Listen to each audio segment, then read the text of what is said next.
Ok, je ne suis pas la plus en avance sur cette polémique, mais dernièrement, en consultant plusieurs articles qui parlaient de cosmétiques, je suis tombée sur l'affaire Gilor. Il s'agit d'une marque de cosmétiques à base d'or, 24 carats, rien que ça, créée par deux candidats de télé-réalité et qui se serait fait signaler récemment en masse par les internautes car ils soupçonnent que la marque ne soit pas made in France comme le prétendent les influenceurs, mais plutôt made in China. Ils ont également des soupçons de dropshipping puisque on pourrait apparemment retrouver les mêmes produits pour que dalle sur AliExpress. L'affaire est allée tellement loin que la DGCCRF, la direction de répression des fraudes, s'en serait mêlée et aurait décidé de mener l'enquête. Bon, jusque-là, vous me direz...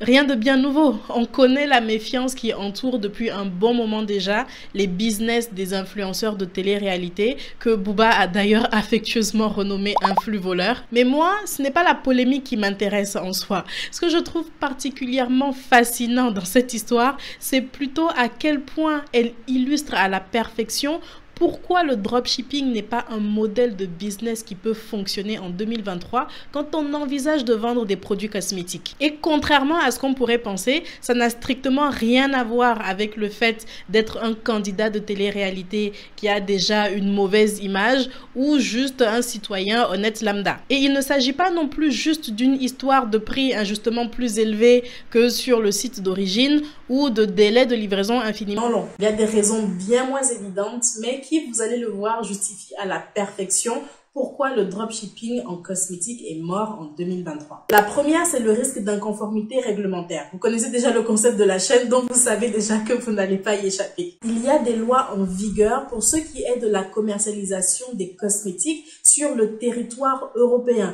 Vendre un produit, c'est pas aussi simple que de s'asseoir sur AliExpress, trouver une crème aux huîtres qui vous plaît bien et go. Il y a tout un tas de procédures réglementaires et de précautions que vous devez prendre pour savoir si le produit est même commercialisable. Le risque, c'est d'amener sur le marché des produits qui sont dangereux, peut-être parce qu'ils contiendraient, par exemple, des ingrédients qui sont interdits par la réglementation. Ou alors des produits qui n'ont pas subi les tests réglementaires nécessaires pour démontrer les effets réels qu'ils vont avoir sur la peau des gens. Donc, avant même de lister un fournisseur, vous devez vérifier que le produit soit fabriqué selon les normes ISO 22716 exigées par l'Europe, qu'il ait subi tous les tests réglementaires, qu'il possède ce qu'on appelle un dossier information produit et qu'il soit étiqueté conformément à la loi. Si tous ces prérequis ne sont pas respectés, votre activité est tout bonnement illégale. Donc ça, c'est pour placer les bases déjà.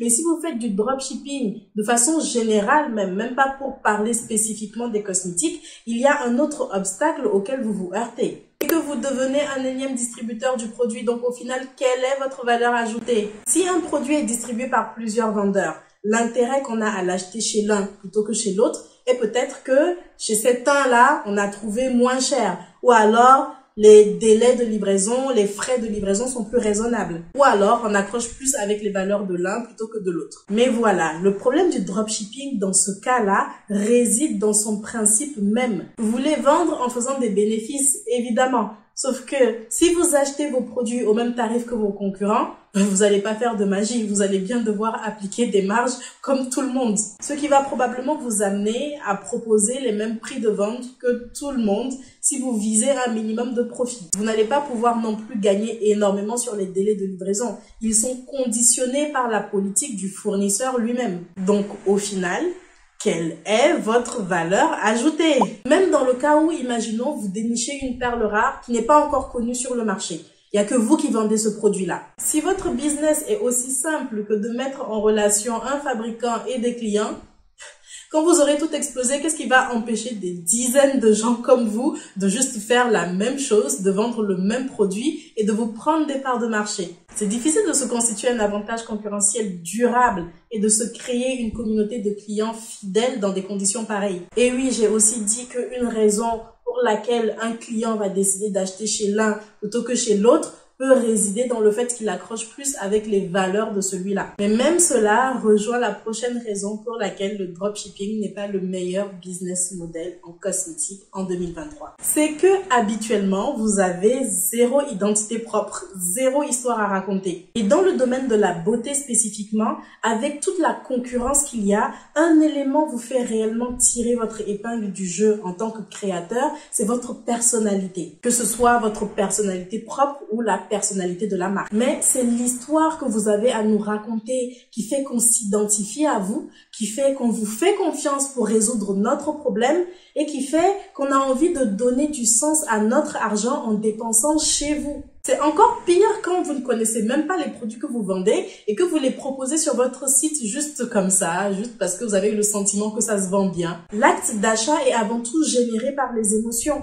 Je vais acheter cette barre de chocolat parce que j'ai eu une dure journée, je me sens le moral à zéro et j'ai besoin de réconfort. Je vais acheter cette crème hydratante parce que j'ai été stupéfaite par la peau de la fille que j'ai vue dans la vidéo et j'aspire également à atteindre ce résultat-là. Je ressens ce désir de devenir aussi celle dont on admire la beauté. Vous êtes un bon vendeur quand vous savez construire votre discours de sorte à susciter une émotion auprès de votre prospect. Mais comment susciter une émotion quand vous-même vous ne savez pas ce que la crème représente pour vous? Oui, vous savez ce que ça représente quand les gens achètent et que l'argent arrive sur votre compte en banque.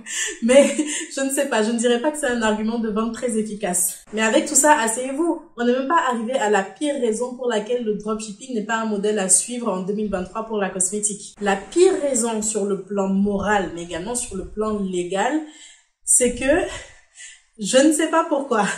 Les dropshippers ont tendance à exagérer des allégations. Ils ont tendance à exagérer les propriétés des produits qu'ils vendent ou alors à carrément en inventer de nouvelles. Parfois, ça ne vient pas de l'entrepreneur lui-même. Il y en a qui reprennent juste ce qu'ils ont vu sur le site du fabricant. Mais dans ce cas, le problème est qu'il existe un risque pour que les allégations qui sont autorisées dans le pays d'origine du produit cosmétique ne le soient pas en Union européenne. Sur ce territoire, même ce que vous dites sur le produit est contrôlé. On a vu ça dans plusieurs vidéos, notamment celle qui s'affiche à l'écran, je reviens pas dessus. Et l'argument massu pour boucler tout ce long discours-là, c'est simplement la perte de confiance des consommateurs en ce type de modèle. Il y a juste eu trop de problèmes, trop d'arnaques, trop. Des taxes surprises à payer en douane, des produits perdus, on ne sait même pas de quel côté du globe et du coup jamais reçus. Trop de choses qui font que actuellement les gens se méfient, ils se posent même plus la question.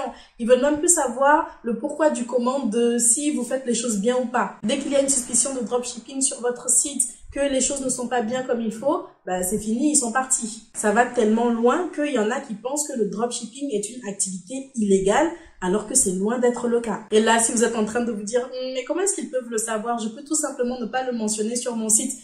Je vous ai eu, bande de délinquants. Légalement, vous êtes tenu d'être transparent sur la provenance de vos articles et sur votre système de livraison.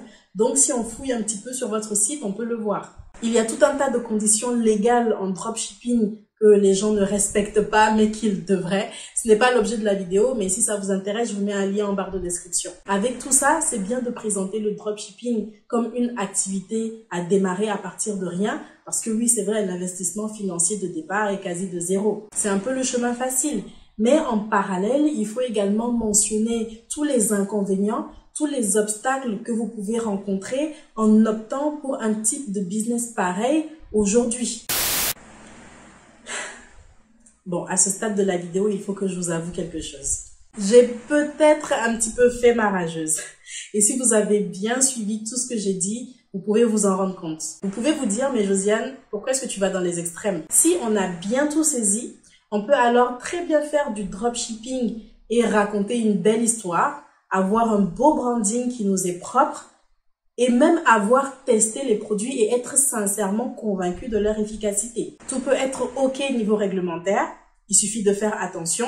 Les délais de livraison peuvent être réduits en sélectionnant exclusivement des marques françaises ou de notre localité propre. En gros, il suffit de faire tout le contraire de ce que tu as cité dans la vidéo. Et justement, la question, elle est là. Le dropshipping est-il vraiment mort? Ou faut-il repenser sa manière de faire du dropshipping en 2023? Réellement connaître ses produits, les choisir selon des valeurs précises et arrêter de penser que vendre des produits cosmétiques en France, c'est aussi simple que de vendre des torchons. Se renseigner sur la réglementation. 300 vidéos plus tard, je vous assure, aujourd'hui, je suis tendue quand je rencontre encore des gens qui me disent des choses qui n'ont rien à voir avec la réglementation, qui sont même pas au courant. Là, je suis vraiment fou. Je me dis, mais tout ce que je tourne là, c'est pourquoi? Élaborer des stratégies de différenciation solides et durables. Mettre en place un service après-vente existant et réactif. En gros, bosser plus dur que le dropshipper lambda de 2010 qui se contentait de s'asseoir devant son ordinateur 2 minutes et de créer en 2 clics un site sur Shopify. Ce pour réellement satisfaire votre clientèle et gagner sa confiance. Que vous optiez pour un modèle dropshipping ou pas en cosmétique en 2023, vous n'allez pas échapper à l'éthique.